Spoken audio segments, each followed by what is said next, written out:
The East Bank, you got the right 2 lanes blocked. 24 westbound there at Jefferson Street. Talbot's Corner, a crash. 65 northbound at I-24. I'm Ken Weaver.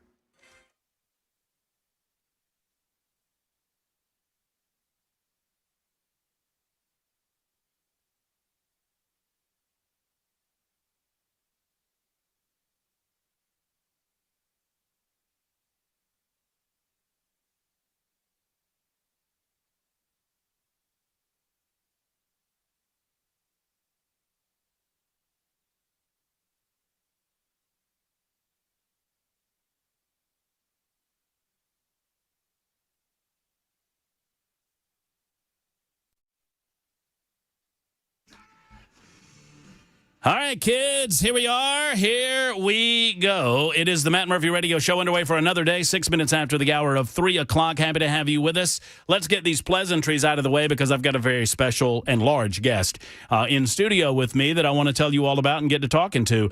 You can find us on a variety of platforms, TuneIn, iHeart, Spotify. We're on the app. Right, you can download our own app at Supertalk 99.7 WTN and carry us wherever you might go. Obviously, we're on the radio at 99.7 FM.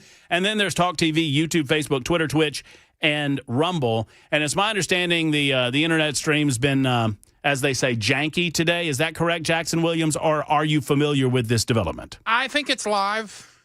You think it's good? I think it's good. All right, very good. The Wi-Fi is down here. Oh, is it now? So your laptop's probably not getting much. Oh, my laptop's getting nothing, as a matter of fact. Yeah, well, that's goes in, compoops. Is that the?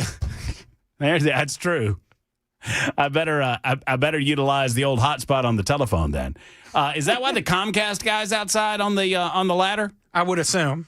Okay, so sure, he's working on it. But you know what assuming does? He looked hard at it. He was down at the base of the ladder having a snack when I parked. I'm not making that up. Having a little snack and some water. What kind of snack? You got to stay hydrated. It looked to be a bar of some sort. I'll choose to say protein bar as opposed to candy. This is the boots on the ground reporting that people come to expect from this show. Well, this breaking news is what it is. Ken Weaver, speaking of news, is back in the news closet. He'll gather headlines and deliver them twice an hour and when it breaks. Hello, Mr. Weaver. How about you boys? How you doing? I'm doing good. I got a king-sized you in the studio, Ken. Oh, yeah? Yeah. Glenn Jacobs is in the house. There's Jacobs. Yeah, no doubt. All right, so it's episode 907 today. We got lots to get into. I got Riley Gaines coming up at 4:35, the brand new library board member in Sumner County. Riley Gaines, the backstory of this is fascinating because the left of center folks on the library board wanted to eliminate a position on the board. There was an open position, and so it was supposed to be 9 people, and they had 8 people, so they had a 4-4 tie, and they were trying to eliminate another person off the board so that they would have a majority more left of center thinking versus more conservative Sumner County type thinking, and instead they got 2 conservatives on the board, and one of them is Riley Gaines. So that's the definition of FAFO, I think, is what that's the definition of. So we'll talk to Riley about all of that. Maybe not use that verbiage with her coming up. And she's a new mama. She just she had her baby less than a month ago. So we'll talk to her. Oh, gosh, less than 2 weeks ago. So we'll talk to her about that as well. But we don't normally start the show off with guests, but we're going to do so today because our good friend Glenn Jacobs is in town. He is a good friend of the show, as I mentioned. Obviously, he's the mayor of Knox County and a great American, and it is a pleasure to have Glenn in studio with us yet again. Thanks, Matt. I appreciate you having me on today. I was just thinking about that, like the Comcast guy out there, though. Can you imagine being the dude like, I wonder what this does? Ooh, the entire net around the world just went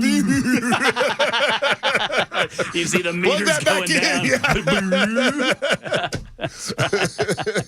Poor fella. He's doing his best, and radio guys in here smacking on him. Making fun of him. Making fun of him. Now there's going to be people on Division Street honking at him. Y'all go honk at the Comcast. What's your world like, man? You doing all right? Yeah, man. Everything's great. Yeah? Knox County's going well? Knox County's doing wonderful. Everything's well. And yes, you're canvassing the state. You're all over the place. Yeah, I do get around, actually. I do. I'm here tonight for an event for Clark Boyd, who is a state rep from Lebanon. Yeah. He does a really good job, and just trying to support him. Yeah, and I mean, obviously, you've been all around. Your name gets brought up in so many different ways, and I want to talk to you about it. But I just want to ask you, generally speaking, I mean, you've got your thumb on the pulse of what's going on in Washington, D.C. right now. What do you make of the shutdown? What's your take? You know, it's interesting because My office has received virtually no calls about the shutdown. Obviously, we're pretty tight with Congressman Burgett's office. He was former Knox County mayor, so I know most people work for him. They have received very few calls. It's almost like, gosh, the world is still going on despite a partial government shutdown. It's interesting, too. A big economic driver in East Tennessee and a big driver for tourism is Great Smoky Mountains National Park. And that is a concern. If the park shuts down, that hurts our tourism, especially this time of year. But the Department of the Interior worked with the state of Tennessee, Blount County, Sevier County, some of the other cities in the region, the Eastern Band of Cherokee Indians, a nonprofit called the Friends of the Smokies, and the park has still been up and going. So in many cases, state and local governments have just picked up the slack. I get it if you have someone in your immediate family that's part of the United States military. Exactly. It's not to make light of this. Exactly. No, right. I mean, I get it, but for the most part, I mean, I find it fascinating because in previous shutdowns, it feels like the media hyperventilated over it because they felt like they could blame Republicans. Right. And now it's pretty clear who the responsible parties are, and they're not talking about it that much. You're exactly right. And this time it's also not, like President Trump against the Democrats in Congress. It's the Democrats in Congress who have brought this on themselves. Right. And as you said, the narrative just doesn't fit what the media generally portrays. Well, and like Speaker Mike Johnson said a couple of days ago, that it's the first time in history that one political party has brought up a clean continuing resolution and the other political party refuses to accept it just to extend and reopen the government. Yeah, and frankly, the things that the Democrats are really behind are the things that with this are not getting funded, and it's their fault, right? So this is a lose-lose for them, and I don't see how it's going to go on a whole lot longer because they're the ones that actually have a lot of political capital to lose in this whole scenario. I was at an event the other night, Jack Johnson's event the other night, his barbecue and beans, and I was talking to Senator Blackburn about this.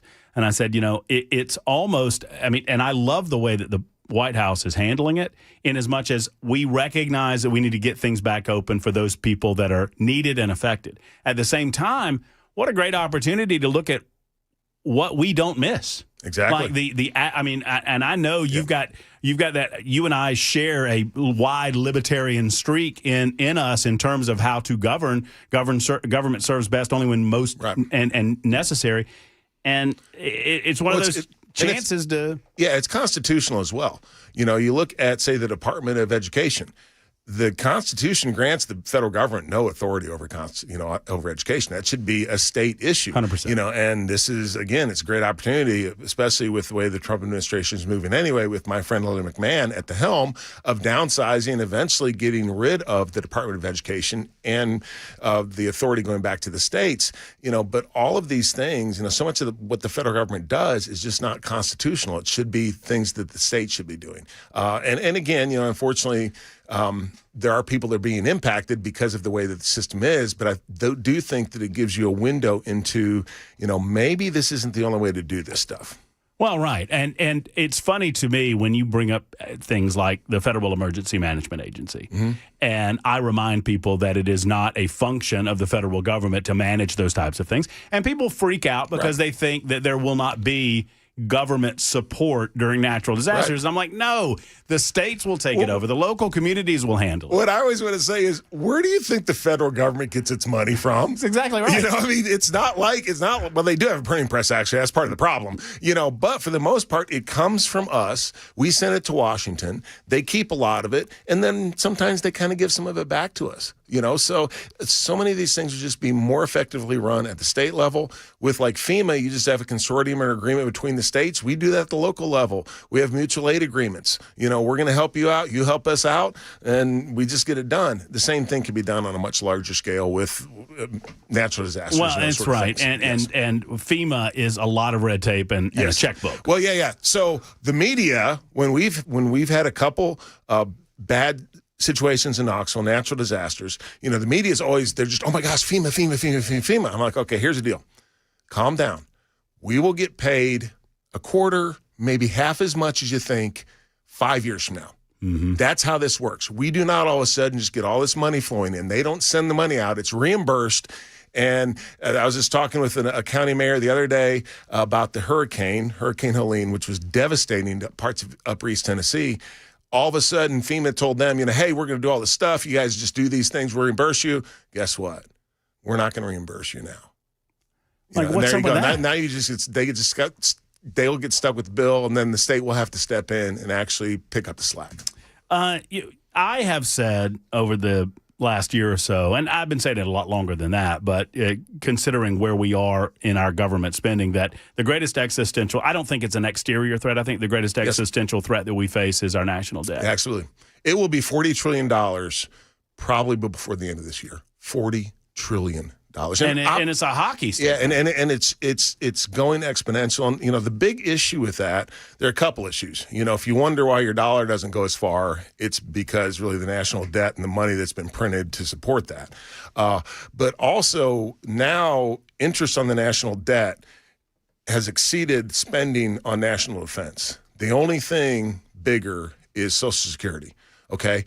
As that grows, you become a vicious cycle where the budget just keeps on getting bigger. Mm-hmm. The interest on the budget keeps on becoming a bigger percentage of that. You have to print more money, go into more debt, and then eventually you're just in a spiral you can't get out of. And I'm afraid that we're very close to that. I agree with you. I think the biggest existential threat to this country is out of control spending. So if you are and I know that you feel called to public service in your role as Knox County mayor, and you and I have talked about the potential of serving in a different capacity down the road, whatever that might be. If it is in Washington, D.C., how do you send that message to people? Because naturally people, they get very emotional about these types of things. They want to believe that it's free money. It's not free money. Yeah. And I've often said that the Republicans have they have a much more difficult task in terms of messaging, because they have to tell the country, you have to eat your veggies too. It's not just all ice cream. Right. It's not all free money. We have to conserve and pay some of this back at some point. Otherwise, we're not going to continue to exist. Yeah, there's no Santa Claus, folks. And we have treated Uncle Sam like he's Santa Claus. And I think, sadly, that it's going to take care of itself, because we're getting in a situation where everyone's going to realize we cannot continue with this. We have to cut some spending. Unfortunately, I think that if we'd done this years ago, it would be much less painful than having it forced on us. Because you can plan, you can do some things that can mitigate that pain. But if it gets to the point where we have a true debt crisis in this country, you can't mitigate the pain. It's just slash, slash, slash. All right, we'll take a quick time out. I'm going to ask Glenn in just a moment when we return what the crime looks like in Knox County, and we'll ask him to talk about a little of Memphis and see what his take is on the Memphis situation. Glenn Jacobs in studio with us. It's 19 after the hour. Super Talk 99.7 WTN.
A U.S. Marshal and a suspect injured in a federal immigration raid in Southern California. We'll tell you about it at 3:30 on Super Talk 99.7 WTN. I got to get back to the conversation that Glenn and I were just having off the air, on the air, because it was a really good conversation for everyone to participate in. It's 22 after the hour, Super Talk 99.7 WTN. I have no idea how long. Glenn is here until he doesn't want to be anymore. That's because he's a large person and he gets to do what he wants to. I am breaking furniture, though, for those of you at home watching on the webcam. He's that's not the first chair you've broken. No, it's not. No, but dude, you literally have your furniture in studio taped together. I mean, what in the world? It's pathetic. You would think that a ginormous radio station like this one could afford chairs. It's a massive problem in all of radio, Glenn. No radio station I've ever been in has good chairs.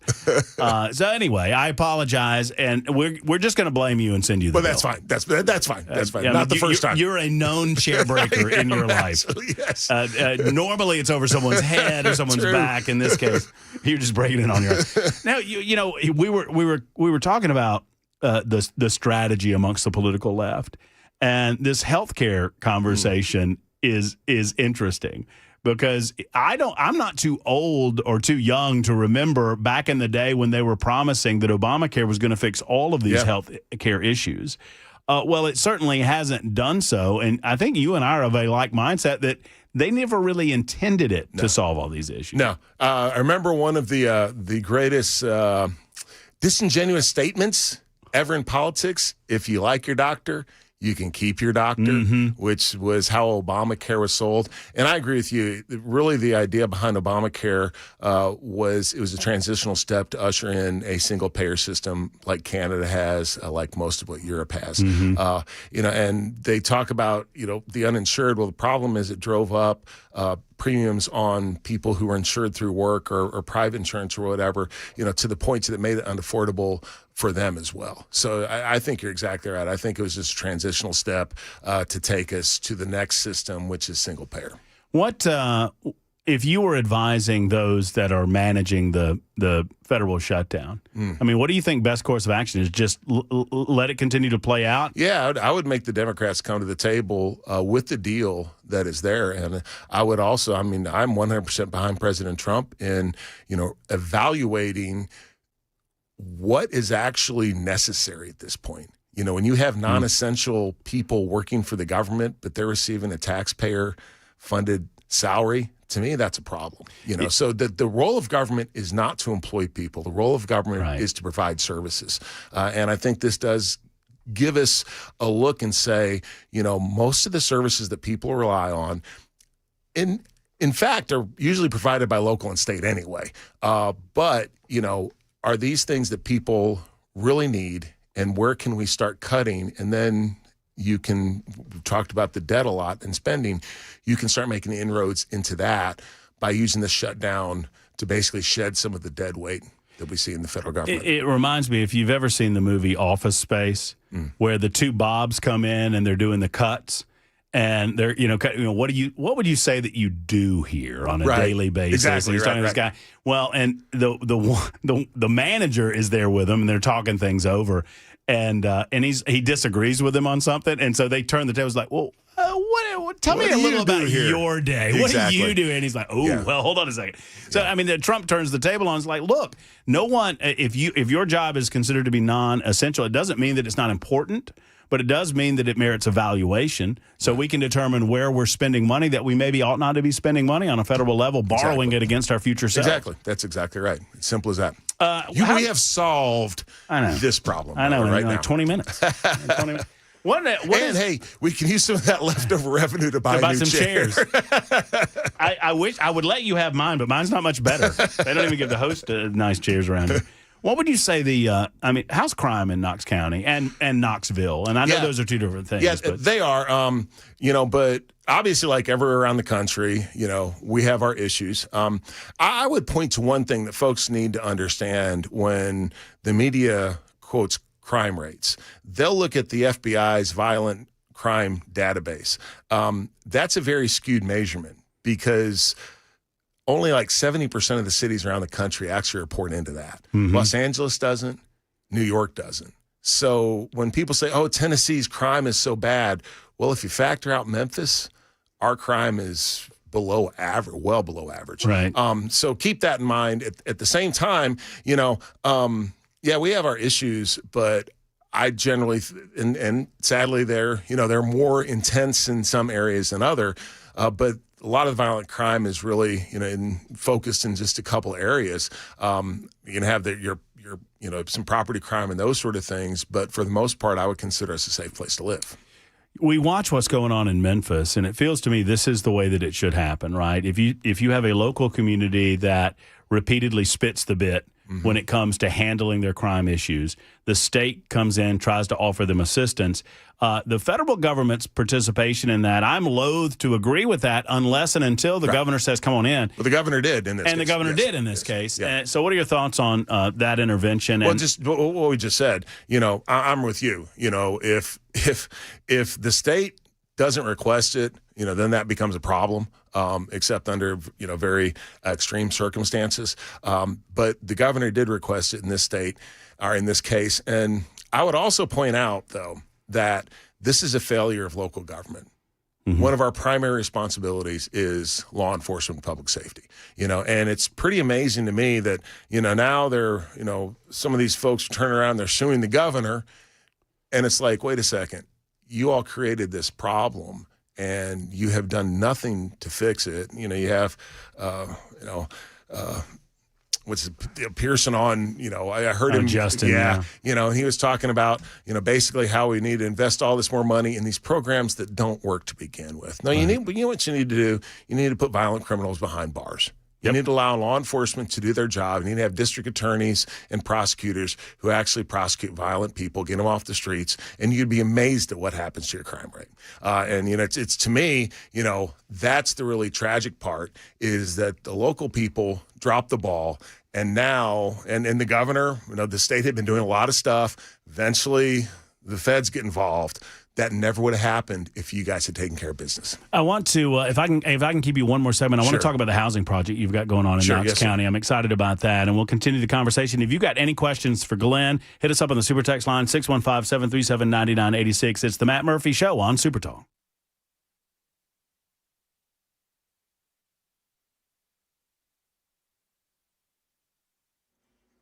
.30 on the dot. I'm Ken Weaver with your top stories. Drivers, we got a crash blocking the right 3 lanes of 40 eastbound near Charlotte Pike. Another one eastbound 24 at Murfreesboro Pike.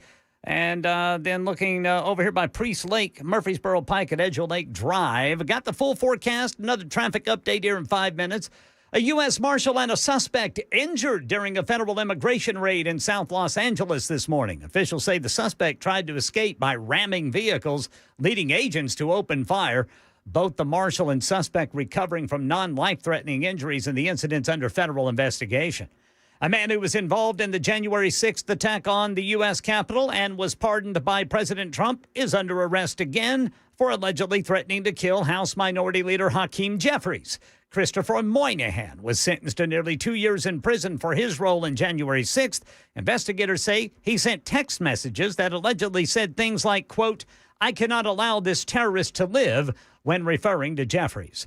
Meanwhile, federal workers considered essential working but not getting paid now under day 21 of the government shutdown. We get more from ABC's Perry Russum on how this is affecting air traffic controllers. Delays are happening in Dallas, Atlanta, and Newark. You have these workers who are working their jobs, very stressful jobs, knowing they're not getting paid. So now some of them are calling out, trying to find other work elsewhere to put food on the table, keep the roof over their heads. Many of them have mortgages, so they're trying to find other ways of income. Right now in Middle Tennessee, Lebanon residents in the Spence Creek neighborhood could soon face fines for parking vehicles that block sidewalks, even in their own driveways.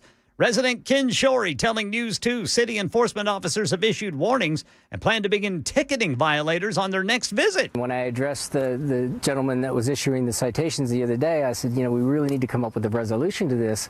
His response was, the resolution is tickets, which is why I got on social media and decided to air our frustration. Now, the crackdown stems from ADA accessibility concerns, but residents say limited parking options are making compliance difficult. That's the latest news. Traffic and weather next. I'm Ken Weaver, WTN News.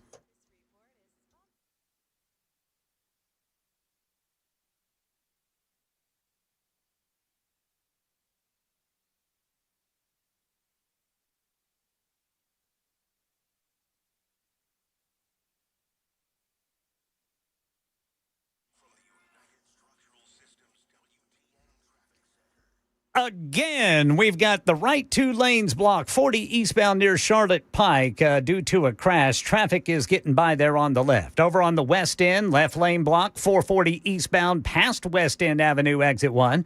South Nashville, a crash, 24 eastbound past Murfreesboro Pike. I'm Ken Weaver.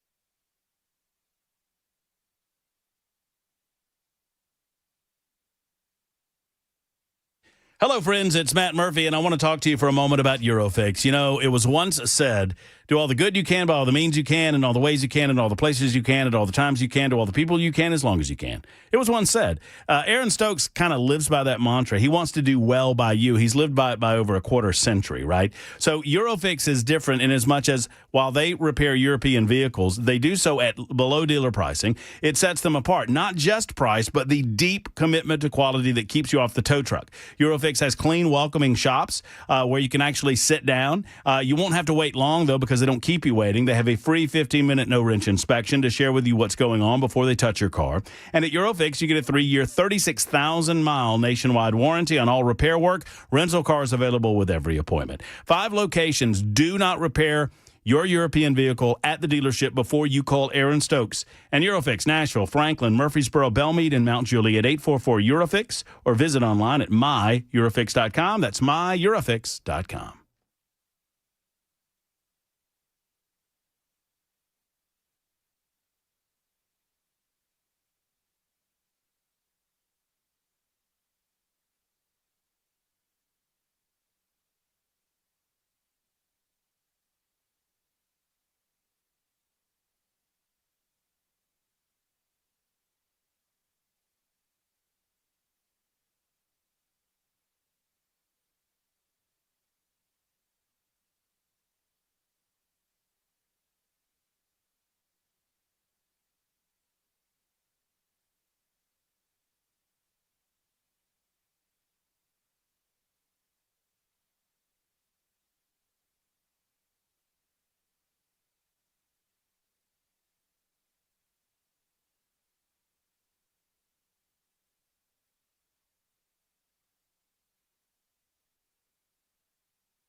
I absolutely love some of the questions I'm getting in on the super text line. Y'all keep them coming. 615-737-9986. Who's tougher, Marsha Blackburn or Mick Foley? I mean, that's a question. That was a question that was asked. I guess I have to pass this along. Who's tougher, Marsha Blackburn or Mick Foley? I guess it kind of depends on what task you're asking. Well, yeah, but also Marsha's been up there in Washington fighting the fight for years, so I got to go with her on this one. So, this is one I always get. 1880 was like, are you actually going to talk to Glenn Jacobs for this long and not mention the fact that he was caned? Well, we all know that. We all know that. We all know that. You say, I mean, you made a reference with the steel chair. Oh, sure. And everything, of course. I mean, what's funny is that I knew you as I was introduced to you as a politician because I never, forgive me for this, I probably didn't buy you anything for your house, and I probably didn't buy you because I was never a wrestling guy. Oh, right? Man. That completely changes our relationship. It changes the dynamic. Well, but I think you'll appreciate this. So I learned about Glenn Jacobs through my producer, Bell, and before we had Jackson, and he was like, man, this guy's a libertarian like you. You know, he considers himself with that mindset. He's doing a great job in Knox County. I'm like, oh, what's this guy's name? Glenn Jacobs is his name. Oh, that's cool. I was like, well, let's get him on the show. Okay, let's get him on the show. Oh, in case you didn't know. And I'm like, oh, I didn't know. So that's pretty cool. That's cool. And thank you very much. And, you know, I appreciate both, man. I've had the two best jobs anyone could ever have, a WWE superstar and mayor of Knox County, Tennessee. So I've been super blessed. I mean, I will ask you this directly because a lot of people listen, they tune in, they tune out, and they perhaps have not heard this conversation in the past. But if you were called to something beyond what you're currently doing, I think you've made no bones about it that you would look toward public service in a future capacity in any way that you can serve the people of Tennessee. Yes, is that fair? I would, absolutely. Yeah, you know, I've had a remarkable life, man. I grew up on a farm in Missouri. My family didn't have a whole lot. And from there, I found something I was good at and traveled the world, entertained millions of people, provided my family with life I wouldn't have thought possible. I'm a product of the American dream, and I'm a big believer in what Ronald Reagan said, that freedom is never more than a generation away from extinction. You know, so people like me who have benefited so much from what this country has to offer and the opportunities that we're given, we create for ourselves, I think that it's imperative that we make sure to pass that on to the next generation. And if wrestling wasn't enough of a blood sport, you went from that to the ultimate blood sport. Yeah, pretty much. In politics. Yeah. Well, they'll cut you around here. Oh, you turn from hero to heel like that, That's man. the way it goes, yeah. Well, you know, you and I were talking during the break about, we brought up the fact that Pearson is challenging Steve Cohen. And, you know, and you and I both agree, who knew that radical Steve Cohen would be the reasonable person, the voice of common sense in that race. Right. But I was talking to Matt Van Epps the other night, and congratulations to him for winning the nomination. But y'all don't consider the 7th Congressional District to just be a fait accompli. I mean, there needs to be some work put into that, and we need to remind all of the people in the 7th District to go vote because those primary margins were too close for me. Yeah. Matt's working hard. He's going to do what it takes. The timing of this election it concerns me because it falls right into the holidays when a lot of people aren't paying attention. Democrats always pay attention. You know, they're very motivated. We see this in our local elections in Knoxville. You know, they always turn out. So if we have a light Republican turnout, that'll be a problem. So I agree with you. You know, people have to get out and they have to vote in this election. So talk to me, turn back to Knox County for a moment, because we talked briefly one of the last times you were on about a project that y'all have got going on in there, a housing project that's going on in Knox County. How's it going? Yeah, so it's Operation Heroes Hill. We are building a community of 20 tiny homes as well as other structures such as a community center and so forth for our veterans who are having a tough time finding housing. The really cool thing about this and what sets it apart from other projects like this around the country is high school kids are actually building the homes. Oh, that's cool. So we're incorporating the construction trades along with helping our homeless veterans. I'm really happy about it. We have had just tremendous involvement from the community. All sorts of companies have reached out. We have industry mentors that are working with the kids. The homes are almost done. It's just a matter of we have our place where we're going to put them. That is one part where the federal shutdown is actually hurting us a little bit because this will be a VA project through HUD. Sure. But nevertheless, pretty much everything is ready to go at this point, and we're just kind of waiting to pull the trigger, and that will be one thing when they open back up shop in Washington. And how many homes did you 20. say? 20? 20, yeah. And so how do you, obviously there's some form of vetting process for the veterans. Who are you working with? So this will actually be the VA that'll do it. Okay. It'll be through their program. And they'll also provide the wraparound services, such as counseling, job education, training, all those sort of things. One of the cool things about this, though, is you can replicate it and take it other areas. We're actually journaling everything, chronicling everything, so that if another community wants to do this, we have the playbook, and we're happy to share. And we also think that actually could happen in other places in Knox County as well. We're just that's the footprint that we're working with for this particular project. But I'm really excited about it, and I just want to thank everybody who's contributed thus far, and it's been overwhelming. What are you looking forward to? General Assembly will be here around the corner. Is there anything that you're looking at in Knox County that you're hoping to accomplish out of the General Assembly? Or, I say this to small government guys, and a lot of times I get, no, I'm good, thanks a lot.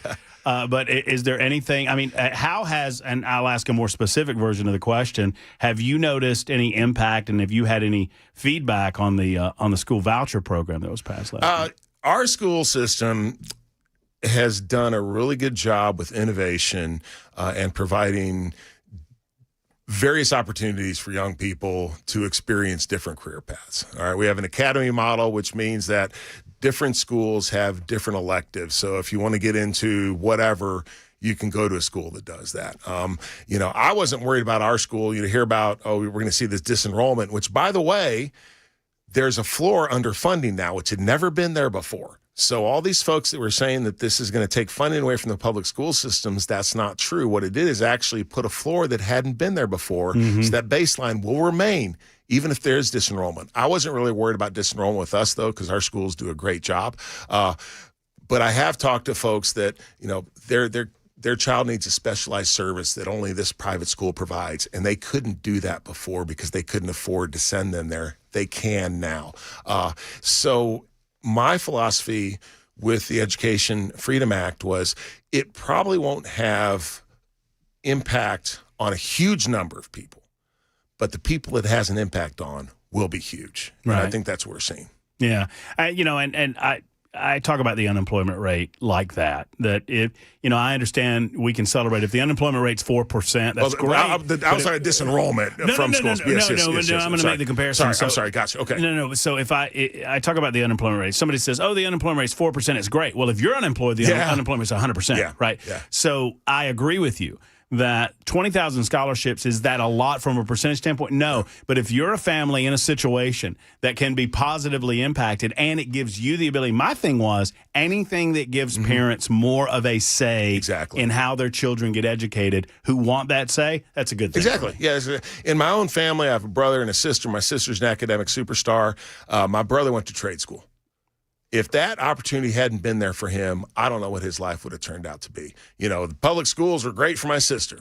Perfect. She was smart, very well academically versed. My brother just did like classroom work and just didn't excel at it. He excelled at auto mechanics. Fortunately, he could do that. If we had taken away, if he hadn't had that opportunity, his life just wouldn't have turned out, like it did. So what we have to understand is everybody's different. And everybody needs different things. And like you said, the more that we can tailor education for people that need different things, the better it is for everybody. You and I are, I think, relatively the same age. And I think our generation coming up, I don't know how it was in your school system, but, it was kind of insinuated to us. Not even insinuated. It's almost like a spoken thing that if you didn't go to college, that you somehow had failed. Right? That college was the standard that you were expected to get to. And a lot of these kids going to college, they have no business going to college, to a 4-year university. They need to get into and it kind of diminished the nobility. I mean, my grandfather was a mechanic all of his life. Yes. My brother's an auto mechanic, and my brother makes a great living for him and himself and his family. Same with mine. Right? Yep. So and I'm like, why are you kind of taking away from the nobility of the plumbers and the electricians and the other people skilled who built the country? That's exactly right. Yes. And I feel like we're swinging back to that and saying, no, look, if that's what you want, if that's your track, let's go. We've put a lot of emphasis on that in Knox County. We have an apprenticeship center, a skilled trade center that we've been working on. Again, our schools have moved away from every kid has to go to college to be successful. And what that really means is every kid has to go to college, take on a lot of debt, get some sort of degree maybe that they're not sure what they're going to do with, and then graduate and not be able to figure out what to do with the rest of their lives. How about you're exposed to all these different things that you might be able to do, you figure out what you like, you graduate from high school, you either go directly into the workforce, which, by the way, now all these jobs are pretty technical, so you're still going to have training afterwards, or you go to a TCAT, Pellissippi State, some of community college, whatever, or you go to 4-year school, or you you enlist in the military, but you've already got that figured out when you graduate high school, or at least you're leaning in one direction or the other.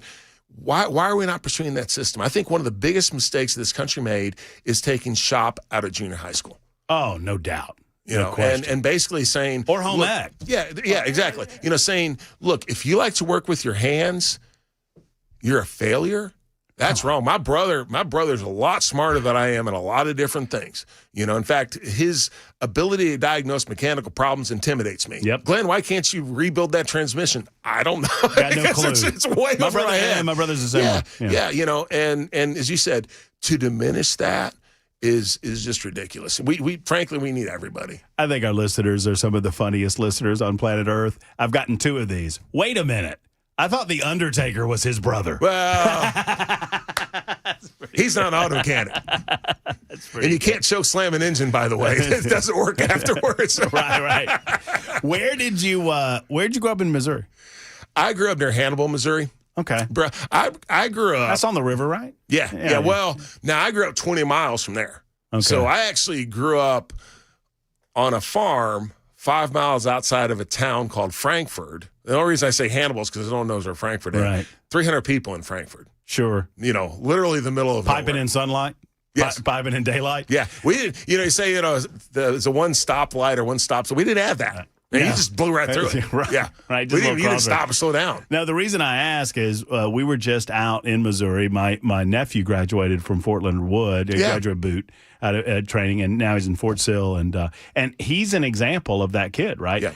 He was in ROTC when Trump was in first time around. Trump leaves office, and he's military. He's focused on military. Biden comes in office. My brother, and I've told this story in the past, my brother didn't, he just let him figure it out, let him make his own decision. And he comes after a couple of years of Joe Biden. Alex goes to my brother and says, I think I want to go to trade school. I don't think I want to go into the military. And Brian said, okay. I'll support you. Are you sure you thought this out? Blah, blah, blah. He's like a junior. Well, here comes Trump. Trump gets reelected in 24. And lo and behold, and Brian says, I swear to you, I didn't say a word to the kid. He comes back to me and says, you know what? I've changed my mind. Yeah, of course. I want in. And of course, because they get, I don't care. Yeah. They're 17, 18 years old. They get it. They see it. And, and they see what the nation is, where our values are. Yeah. Hey, I'll throw something out at you, talking about the trades. I once heard, do you know what the most popular vehicle among millionaires is? You think it's a Porsche or a Lamborghini or whatever, right? But it's a pickup truck. Ford F-150. Yeah. And the reason is because that's what contractors drive. And those are the self-made people. That's right. That's one of the ways to riches in this country. Again, back to your previous point, to diminish that is, as a society, it's completely dishonorable for us to do that. And my brother told me this joke. And if you are looking for a Ford, now's a great time to do it because if you go to a Ford dealership, and I'm a GMC driver, so this is if you go to a Ford dealership, if you buy a Ford, they give you a free puppy. A free puppy. Really? Yeah, because they want you to have something to walk home with. When it breaks down. That's terrible, man. Fix and repair daily, I think, is what Ford stands for, right?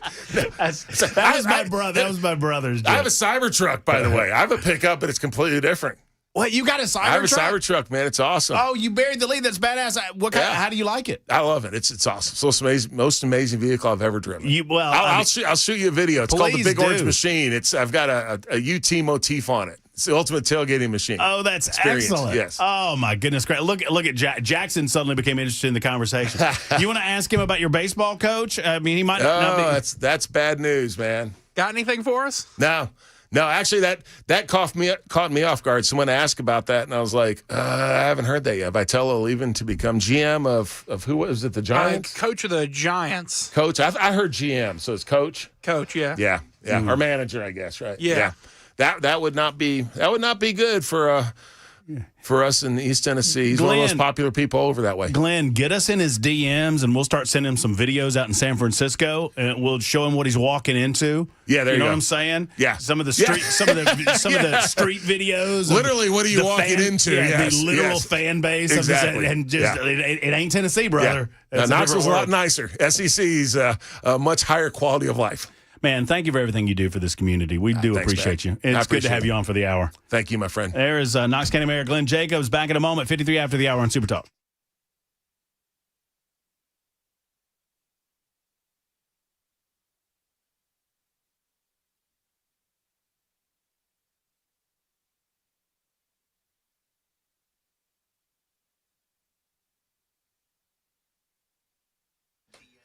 Hello, friends. Matt Murphy for the Tennessee Men's Clinic. Now, fellas, I know it's a private and personal conversation, but it's one that I'm going to throw out there on the table. If you have been around the block a time or two and you've gotten to a certain age and you still have the want to, but you don't have the can do when it comes to intimacy with your loved one. If you've noticed a little bit of a downgrade, a little bit of a slow decline, guys, you do not have to put up with this. This is not 1975, men. It's 2025. It's time to get with the program at Tennessee Men's Clinic. They have 3 locations to serve you. One's in Cool Springs, the original location in Midtown, and the brand new shop in Clarksville. At any of those locations, they're going to bring you in. Do not trust an online website. Do not trust online pills and that type of thing. Trust the qualified urologist at the Tennessee Men's Clinic. They're going to bring you in for $99. Full examination. They'll get some blood work from you. They'll get results of that blood work same day. They'll find out where your T levels are and other factors, and then they can prescribe you a solution that day right there in the office. How about that? Call 615-208-9090. That's 208-9090, or go online to TennesseeMen'sClinic.com. That's TennesseeMen'sClinic.com.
4 o'clock on the dot. I'm Ken Weaver with your top stories. Got the full forecast and traffic in 5 minutes. And an ICE-involved shooting on the streets of L.A. today left an undocumented immigrant and a law enforcement officer wounded.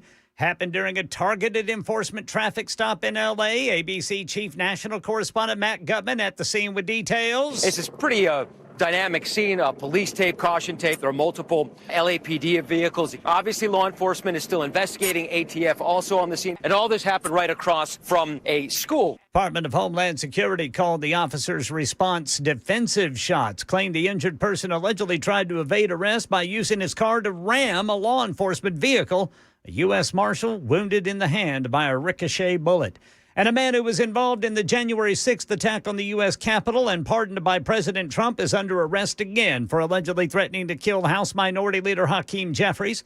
Police in New York say Christopher Moynihan was sentenced to nearly 2 years in prison for his participation in January 6th. Investigators say he sent text messages that allegedly said things like, "I cannot allow this terrorist to live," when referring to Jeffries.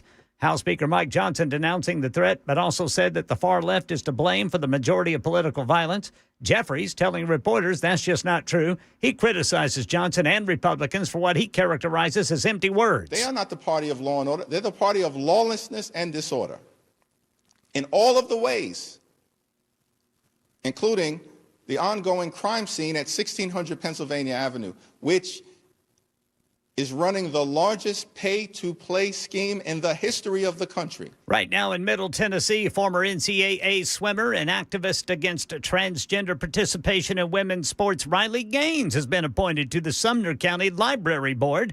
Supporters like State Rep Johnny Garrett telling News 2 her appointment signals a pushback against woke ideology in public libraries. I'm so glad as a mother now that Riley Gaines is going to be on that board, being my voice and the voice of Sumner Countyans to make sure that children are exposed to books that promote what children's supposed to be, which is learning the ABCs and not learning DEI. Gaines was selected to fill one of 2 vacancies there on the 9-member board.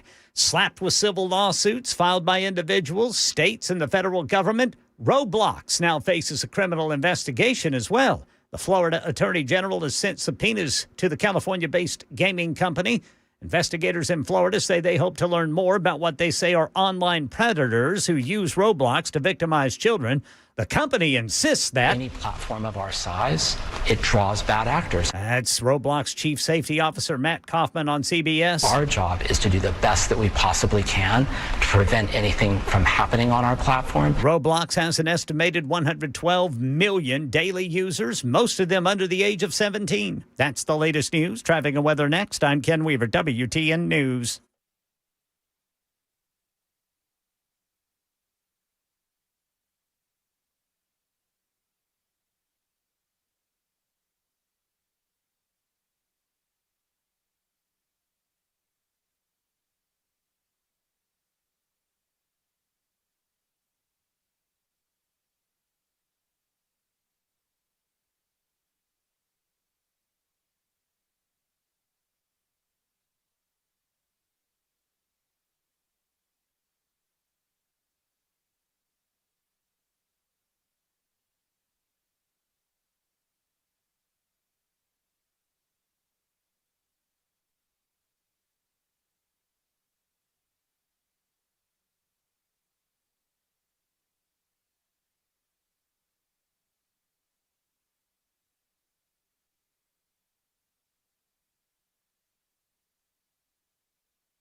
All right, drivers, over here on 40 eastbound near Charlotte Pike. Got a crash blocking the right 2 lanes. Traffic getting by on the left. South Nashville got a crash 24 eastbound past Murfreesboro Pike.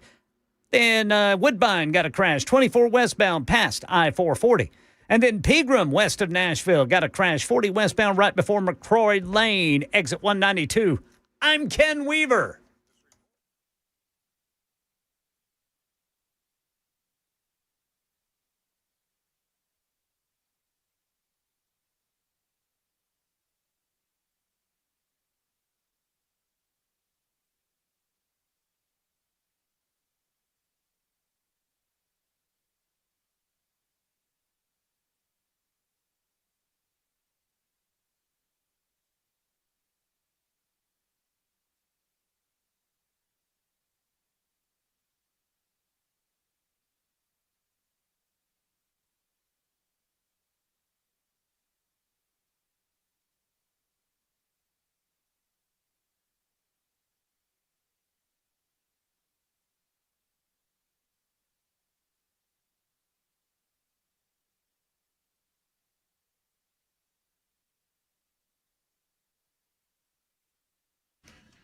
All right, Super Talk 99.7 WTN. It's hour number 2 starting right now.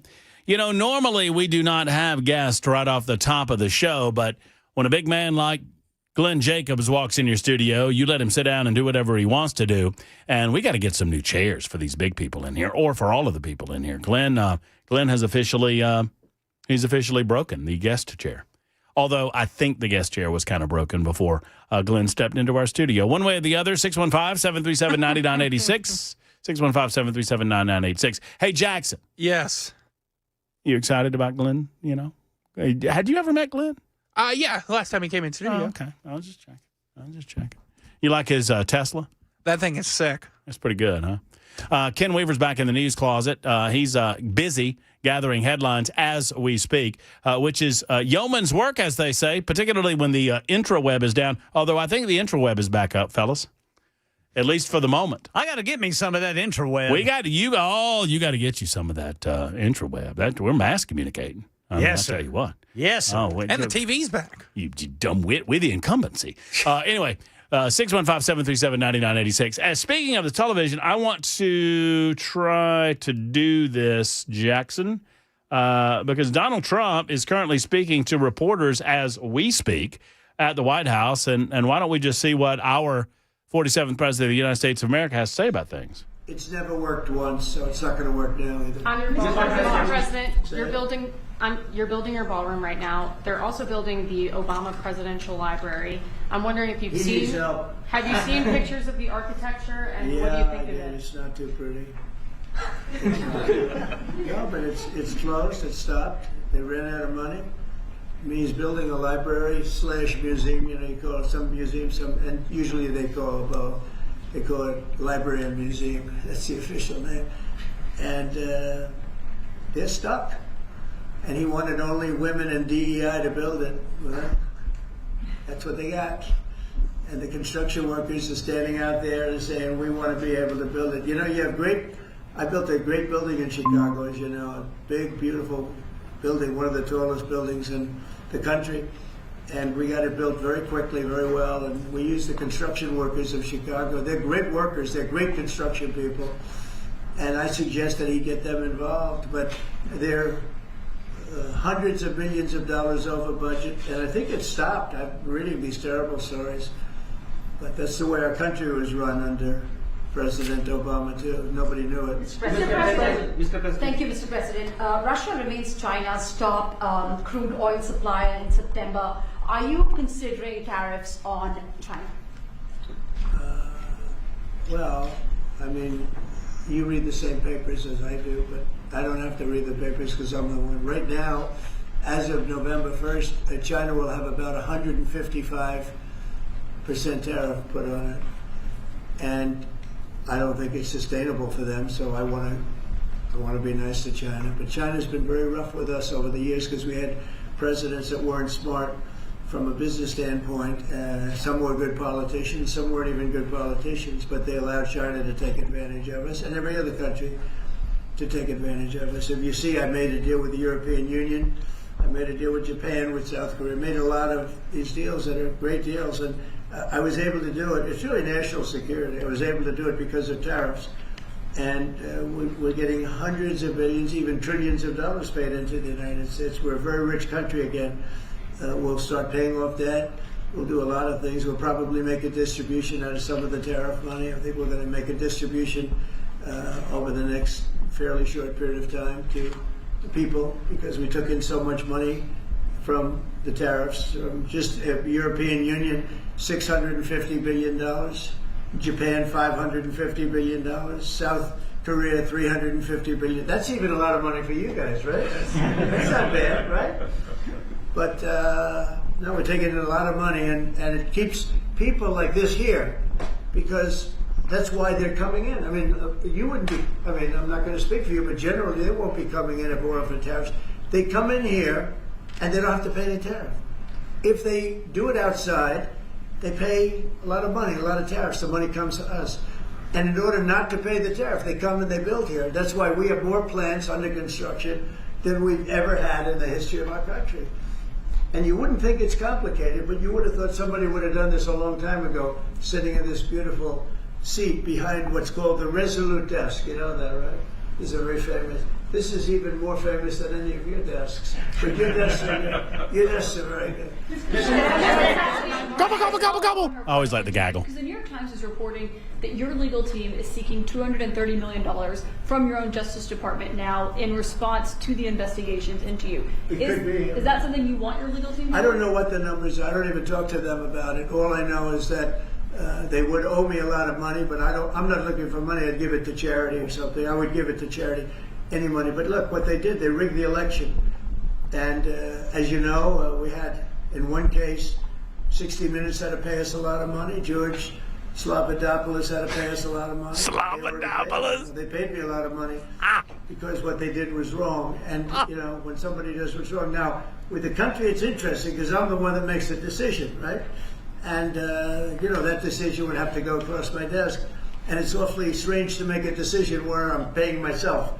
In other words, did you ever have one of those cases where you have to decide how much you're paying yourself in damages? But I was damaged very greatly, and any money that I would get, I would give to charity. Thank you, Mr. President.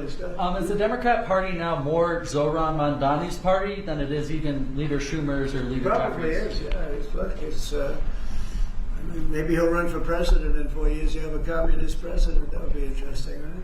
I don't see it happening. You know, I've always said you will never. Have a communist president. That'd be interesting. Socialism. You will never see a socialist so and so. And I was right. I say it in speeches. We will not have socialism in our country. And I was right. Communism, yes, but socialism. In other words, they skipped socialism and they went down to communism. No, he's a communist, and he's going to be maybe the mayor of New York. I don't know. Maybe, you know, polls are wrong, but these polls seem to be pretty consistent. But he would be, I would say he would be the leader of the party. It's not Schumer. Schumer's shot. He's shot. This poor guy feels sorry. Schumer's shot. He's shot. Oh, they'll get him for saying that, by the way. Yes, they will. Radical lunatics. And I think Chuck Schumer is, he's gonzo. I really do. I think he's probably not going to run. It shows. I'm going to keep it for one more question. This is hard. You know, he wants to meet with me. It's sort of hard to meet with a guy after I make a statement like that, but I'm just giving the facts. I think Chuck is probably finished. I know some people, Democrats, that would be good. Some good politicians.